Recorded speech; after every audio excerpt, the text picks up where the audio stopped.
Welcome to EPG Pathshala. We are going to discuss today the module Religion and Politics. This module is written by Ajay Kumar Verma of Jawaharlal Nehru University, New Delhi. I am Raghuram Raju from University of Hyderabad. Religion and politics are very important aspects that constitutes human existence. The relation between religion and politics is very complex, and it bothered people, preoccupied the attention of human beings since antiquity. And this is a very important aspect of human existence. One way of tracing the complexity of the relation between religion and politics is to take for close examination the Greek play, the famous Greek play Antigone by Sophocles. In this play, the relation is posited in a very, very sharp way.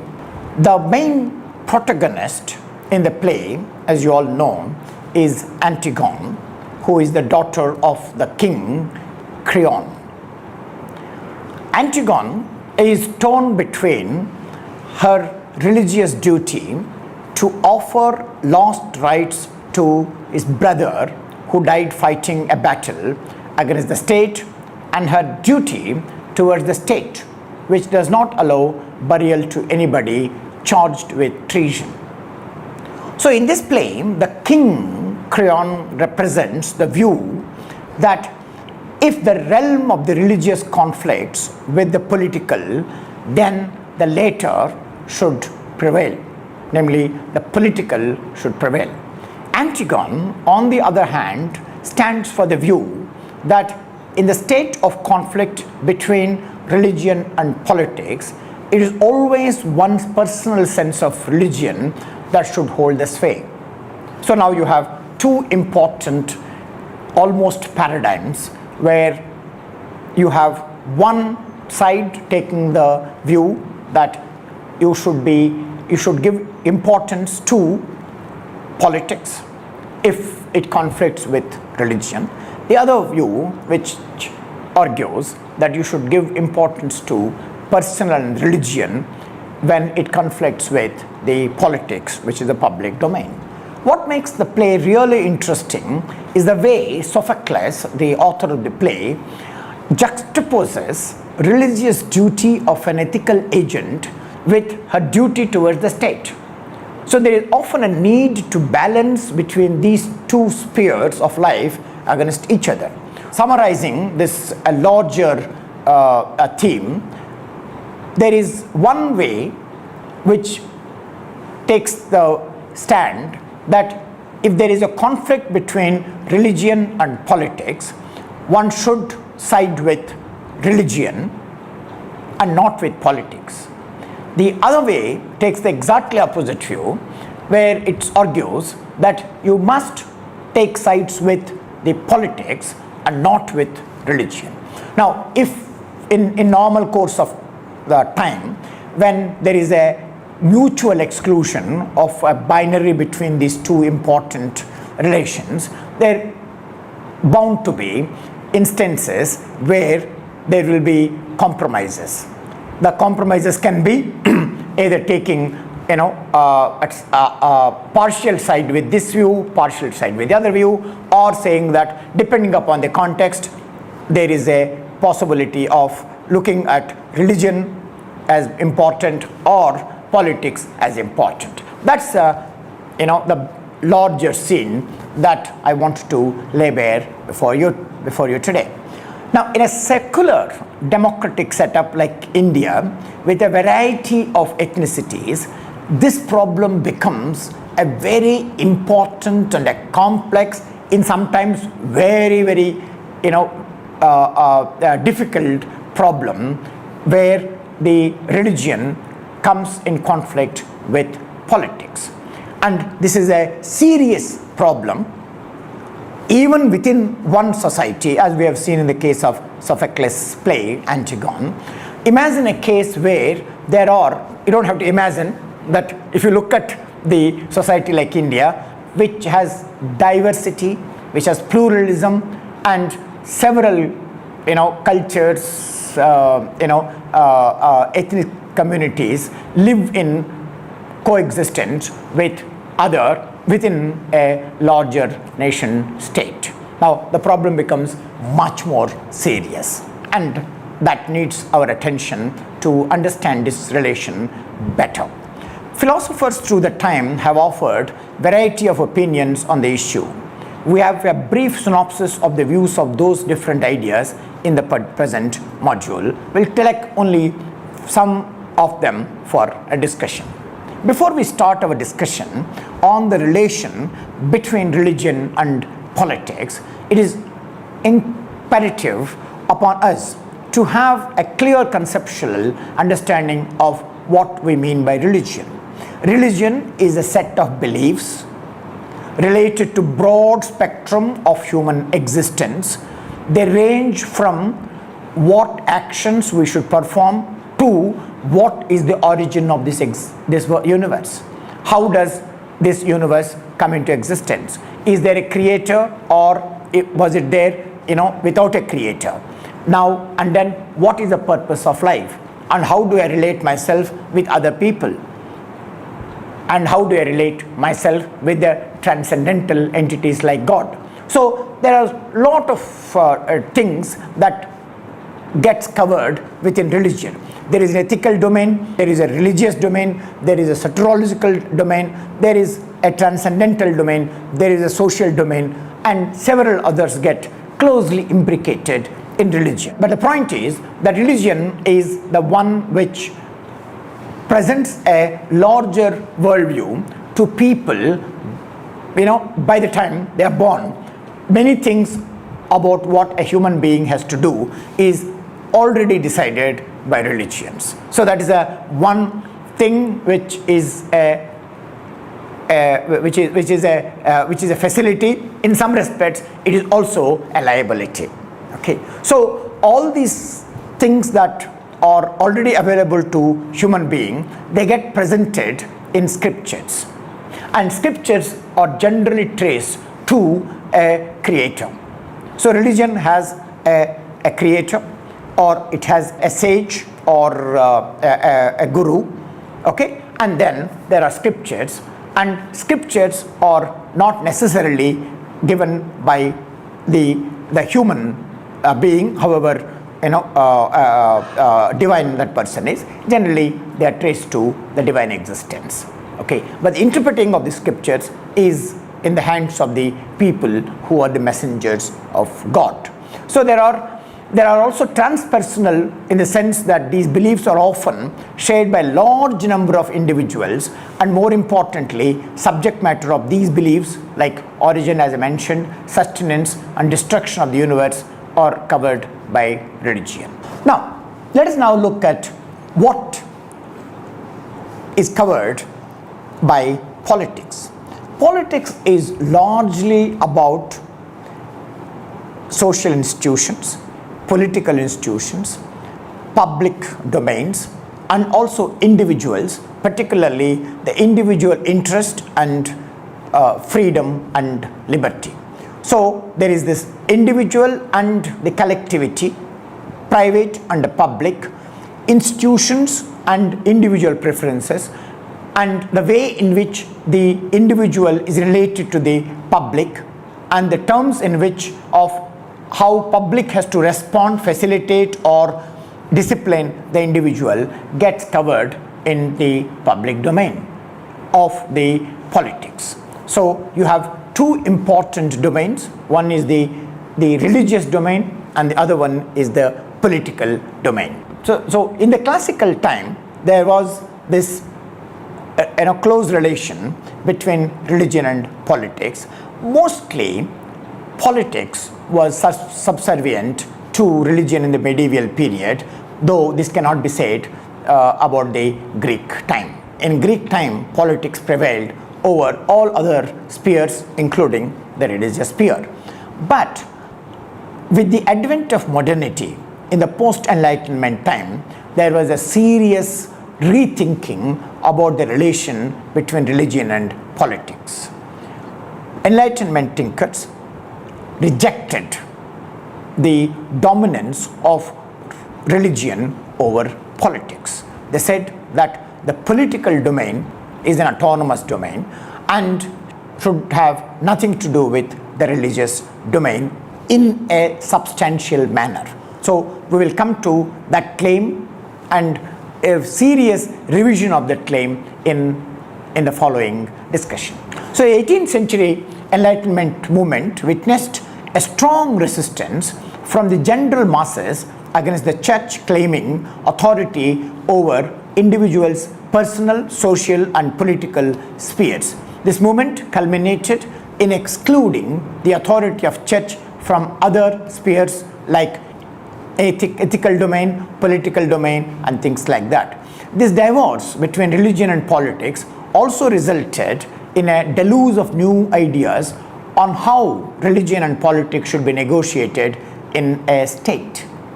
One of the important views in this regard comes from John Locke, who maintained that the matter of religion are matters of personal faith, and therefore for that reason should be left to the discretion of the individuals. So if there are personal, and it should be left to the personal choice of an individual. The state should not interfere with these set of ideas or beliefs. He further believed that the state should allow and promote multiplicity and range of opinions on the matters pertaining to personal faith. So each one can have different faith, not the faith that is decided by an organized church, but they can have a wide range of different varieties of faiths. So he left the faith not in the hands of church, but in the hands of each individual. Locke defines a state as a commonwealth which is constituted by society of man, constituted only for the procuring, preserving and advancing their own civil interest. It needs to be pointed out here that he does not spell out religion or spirituality as one of the primary human interests, which mainly includes, according to him, self-preservation, liberty and private property. At the same time, Locke defines religion as a voluntary society of men joining themselves together of their own accord in order to the public worshipping of God in such a manner as they judge acceptable to him and effectual to the salvation of their soul. So this is the most important thing. So what Locke is doing is he is relegating the religion to a personal domain. Okay. Locke maintains that religion is a subject of toleration so as far as it does not pose any serious threat to the civil interest. Further, delineating the jurisdiction of the church and state, Locke states whatsoever is lawful in the commonwealth cannot be prohibited by the magistrate in the church. But he points out an important caveat here. But he puts an important caveat here and says those things that are prejudicial to the commonwealth of the people in their ordinary use and are therefore forbidden by laws, those things ought not to be permitted to churches in their sacred rites. Here it might look as if Locke is offering verdict or giving verdicts and not taking a normative course. But that's not true, because on a close reading of Locke, one do see the normative concern that preoccupies its attention. Locke problematizes the juxtaposition between religion and politics from normative point of view. Locke points out in this regard that religion is a subject matter of inner conviction of a human person, which is beyond the purview of state's conception of what should count as civil interests. Only corrective means that a state might have at its disposal, according to Locke, is the outward force. Okay? And the religion is generally preoccupied with the inward force. So to quote him, the care of souls cannot belong to the civil magistrate because his power consists only in the outward force. But true and saving religious consists in the inward persuasion of the mind, and such is the nature of the understanding that it cannot be compelled to the belief of anything by outward force, unquote. So it is important to see that there is a sharp distinction that Locke seems to be making, and where he relegates religion to the personal domain and politics to the public domain. Now let us move from Locke to Thomas Hobbes. Locke is slightly milder on the concept of religion, but in comparison to Locke, Hobbes takes a very strong view against religion. Hobbes does not agree with Locke's view and maintains that different religions, if left to themselves to negotiate, might lead to the undesired consequences of the state. Hobbes maintains that individuals have more of variety among themselves than uniformity in terms of their likings, interests, longings, and so on. So individuals already have a lot of variety, and it is difficult to bring that variety under a common platform. So if you now give more importance to religion, it will further contribute to the chaos. According to Hobbes, it stands to our common observation that there is more of differential aspect than the integral one when it comes to human nature. So left to our own natures, there is more likely to be chaos in the midst of human collectivity than any semblance of order. So in such situation, Hobbes envisages that a sovereign state agreed upon by a contract amongst all the subjects could probably be the best way to maintain order. So he says, since there is a lot of variety, and if it's left to themselves, it will lead to chaos, there is a need to come under a contract and then start finding order in that. In such predicament, it would be in best interest of us to mutually agree upon authority of a sovereign state that would be the supreme seat of justice and arbitration, such that personal conflicts are best resolved in favor of an order. So Hobbes views religion as one of the divisive forces in binary equation between natural order and order by mutual agreement. Hobbes firmly believes that religious disputes should be kept away from the arena of politics. He thinks of religion as potentially dangerous to civil peace. He maintains that the sway of religion over masses would be on the decline when people become very scientific and start becoming reasonable. So Hobbes was also equally opposed to the idea of morality based on individual conscience. He believes that if everybody ignores laws and acts in accordance with their own conscience, civil society would dissolve into anarchy. So Hobbes was of the considered opinion that any attempt to control secular matters by religion should be opposed by the state.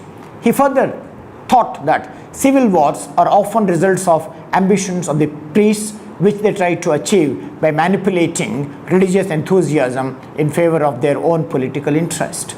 Notwithstanding, Hobbes believes that free exchange of ideas in a nation state would be conducive to scientific progress, and therefore, unless and until religious views posed a serious threat to the state, free expression of one's opinion on metaphysical issues should be encouraged. Overall, Hobbes is of the opinion that the state should keep the right to adjudicate to itself and not allow religion to interfere with its affairs. And then, unlike Locke, Hobbes will not allow the individual consciences or the private domain to prevail. He would say that private domain or the personal interest are actually a threat to order, and if you allow personal interest, it will lead to chaos. So we have now three important perspectives of the relation between religion and politics. We have got one from Sophocles' play, the Antigone, and then we have a very important relation between religion and politics as available in John Locke, and then we have seen the important views of the relation between religion and politics in Thomas Hobbes. Now let us turn to its Indian scenario to find out what is the relation that is available between religion and politics. Now let us discuss, for instance, the views of Ambedkar and Gandhi. But before we discuss that, what is important to keep in mind, as I mentioned right in the beginning, is dealing with a society like India, which is pluralistic, in relation to the relation between religion and politics, is very, very complex.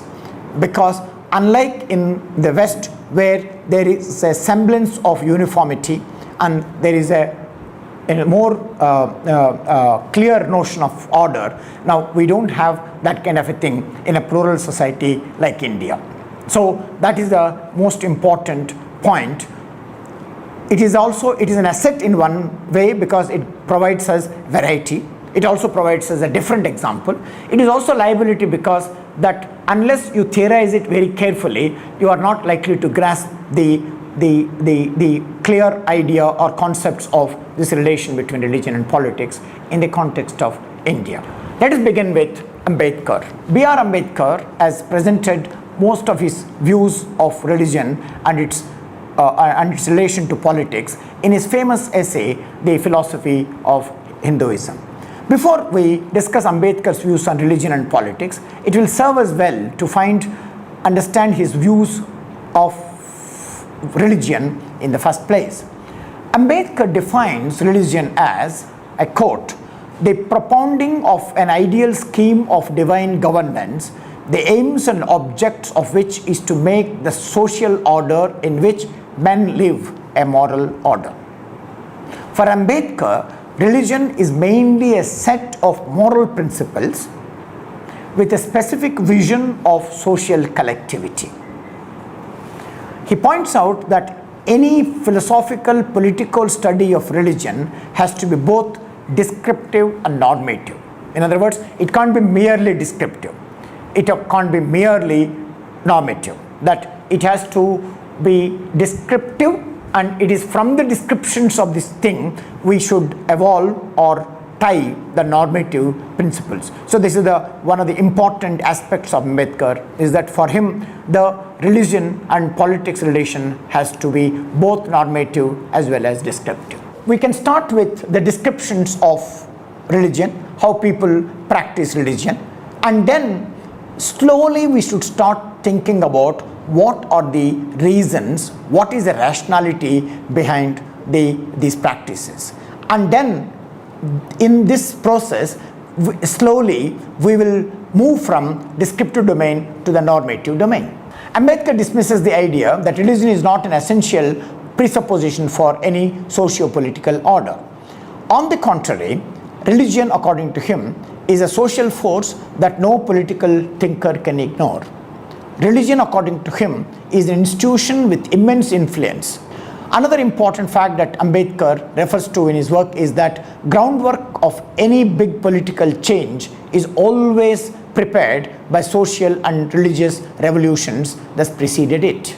So he gives several reasons from the history of India to support how, for instance, religious movements have contributed to the political movements. Further, Ambedkar points out that the religion must be based upon a set of well-reasoned out moral and social principles and not merely a set of rules to be accepted on the basis of faith. So for him, religion is a rational activity. Religion is a rational activity and it involves society and collectivity. That's the most important role or aspects that he sees in religion. So from this point of view, you can see that Ambedkar doesn't accept religion as given, religion as something that we have to just merely follow.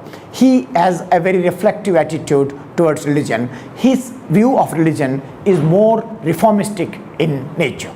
Therefore, religion for Ambedkar is not a matter of accepting a set of rules as they are, religion for him is subject to interpretation by people who practice it according to their life situations.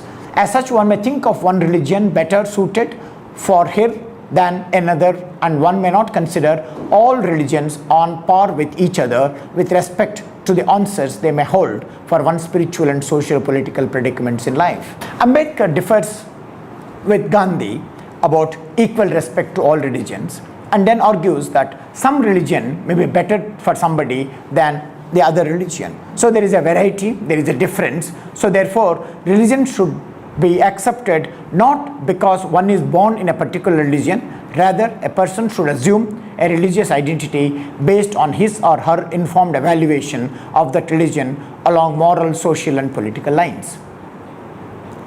Religion for him is not an objective identity that is pre-given by virtue of one's birth. So Ambedkar seems to have a thoroughgoing unorthodox conception of religion where it is viewed as subservient to personal existential interest on the one hand and socio-political predicaments facing a person or a group of the persons on the other hand.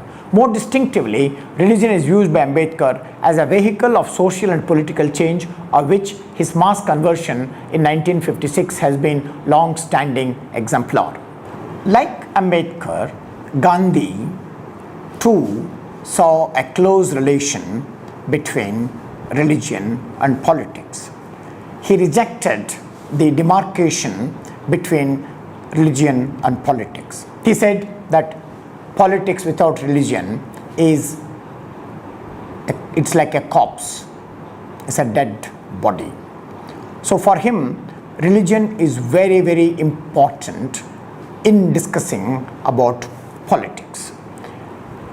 So let us look at this more carefully in Gandhi. Let us begin by pointing out that Gandhi rejected the demarcation between religion and politics, which is crucial to secularism, both in the West and some discussions of secularism in India. What Gandhi did was that he tried to see a close relation between these two important domains in human being.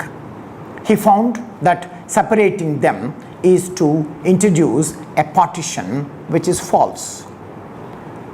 Okay, and he also thought that it will not work. It is not possible to keep the religious domain of an individual from the political domain. Okay, there is often instances where your religion will enter into political domain and politics will enter into the religious domain. So he was opposed to the separation of religion from politics. So it is in that context he is with people like Ambedkar, also people like V.D. Savarkar, who is the proponent of Hindutva, the right-wing politics of India. Okay. But there is something very interesting about Gandhi's relation between religion and politics. Gandhi thought that politics as it is understood in the mainstream involves violence. It is surrounded by power. It's also has important aspects of oppression. So he thought that there is something that we need to look at it. One way of looking at these undesirable or the power relations of politics is to debunk politics and say that I will reject politics. That's one possibility. Gandhi did not take that possibility. At the same time, Gandhi did not accept the present definition or nature of politics that is surrounded by the power relations. What Gandhi did was he took a third path, which is very important. And the third path is that he sought to spiritualize religion. He said that a religion can transform politics and make politics less violent, less power related, less oppressive. So this is what he called as spiritualizing politics. So you have politics, and Gandhi thought that you cannot live without politics. At the same time, there is no need to continue the politics in its present form. You can have different notion of politics which is desirable, where all the negative things like the oppression of the state, the power relations of the politics can be reduced or even eliminated. That is one of the important points that surround Gandhi's relation between religion and politics. So Gandhi sought to bring spiritualism into the domain of political. That's why he kept on saying again and again that there is a need to spiritualize politics, so that politics becomes a very desirable and becomes close to the accomplishing the human goals. So we have discussed so far 5 important relations between religion and politics.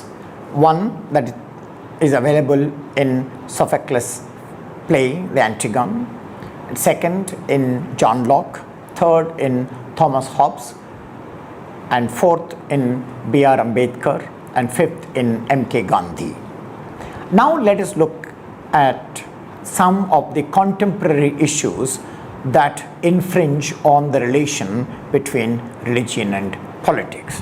While one might want to keep religion outside the domain of politics, as is undertaken by the modern state, religious views do encroach either directly or indirectly within the domain of politics. Let us take the example like the problem of abortion. Abortion is made available by the advent of medical technology. There are many other things that medical technology has placed in front of us. So the abortion issue is an issue that not only concerns individual choice, it also concerns the religious sanctions.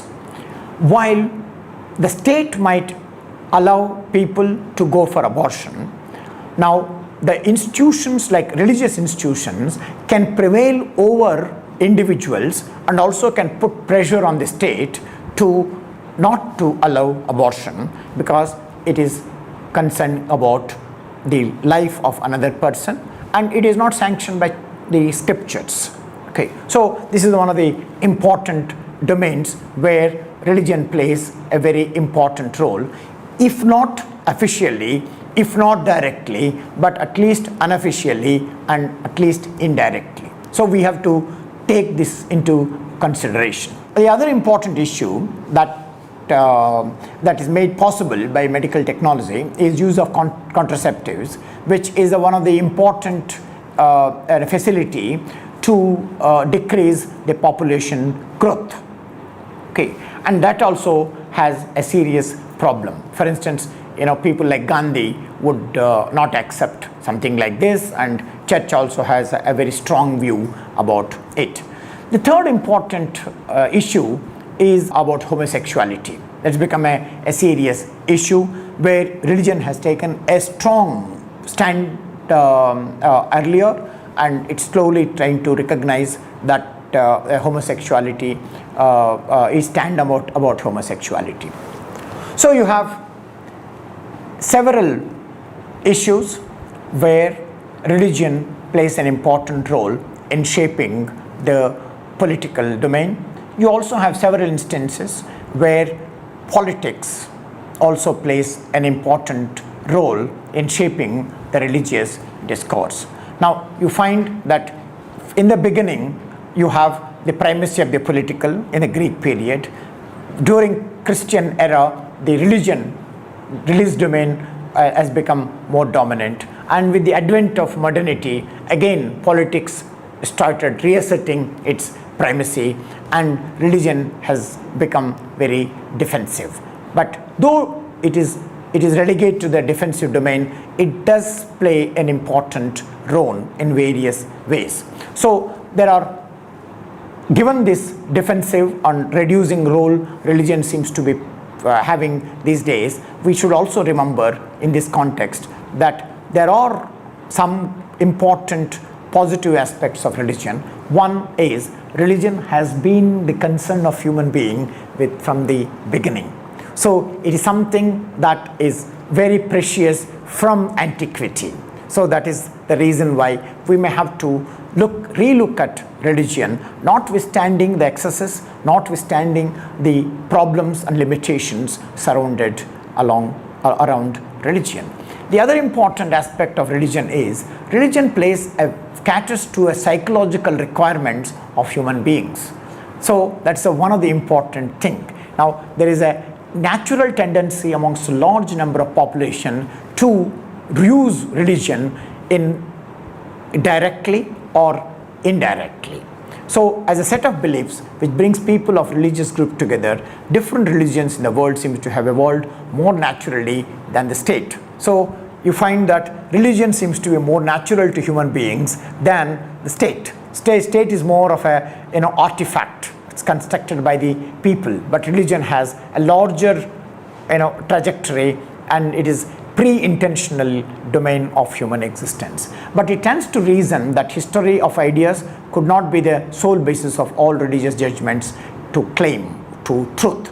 Also, religion may hold psychological value for its adherents, but that should not be viewed as a compensation for understanding logical justification for its belief. So all these things have to be kept in mind while assessing the relation between religion and politics.